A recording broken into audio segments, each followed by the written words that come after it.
J'ai été arrêté par 5 à 6 agents de police en civil qui m'ont chopé en 5 secondes quoi, et qui m'ont donc arrêté parce qu'ils considéraient que j'étais une menace pour le bon développement de la manifestation.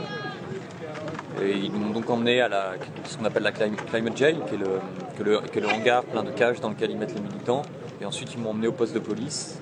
J'ai été relâché après 7 heures sans charge retenue contre moi. Mais donc c'est une arrestation arbitraire de plus, puisque c'est une arrestation préventive, c'est-à-dire qu'ils m'ont arrêté alors que j'avais rien fait du tout, si ce n'est passé quelques coups de fil à des amis. Enfin, c'est sur la base des coups de fil que j'ai passés qu'ils m'ont soupçonné. Et c'est une arrestation préventive parmi de nombreuses autres. La plus scandaleuse étant probablement celle de Tadzio Müller, qui a été arrêté mardi après-midi, après avoir la veille affirmé clairement son opposition aux affrontements avec la police et sa volonté que l'action Reclaim the Power d'hier se passe de manière non violente. Et il a malgré tout été arrêté pour incitation à violence contre force de police. Et il est inculpé de ces faits-là, qui sont des faits graves. Il est passé devant le juge hier dans une audience à huis clos, donc c'est là encore une réduction de l'espace de démocratie, puisque personne ne peut savoir exactement ce qui s'est passé. On ne peut pas avoir accès à son dossier, ni même à des informations de seconde main.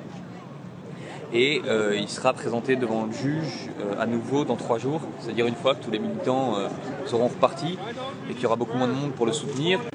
Donc l'action qui vient de se dérouler, c'était pour dénoncer cet état d'exception, qui a été et les lois qui ont été votées juste avant la tenue de la COP.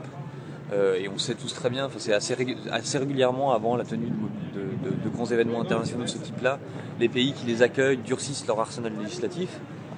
Et une fois que l'événement est passé, ils ne reviennent pas dessus. On va voir un peu ce qui va se passer pour les prochains contre-sommets ou rendez-vous de ce type, puisque le bilan de la police, c'est de dire qu'en gros ils ont gagné, qu'ils ont annihilé toute velléité militante.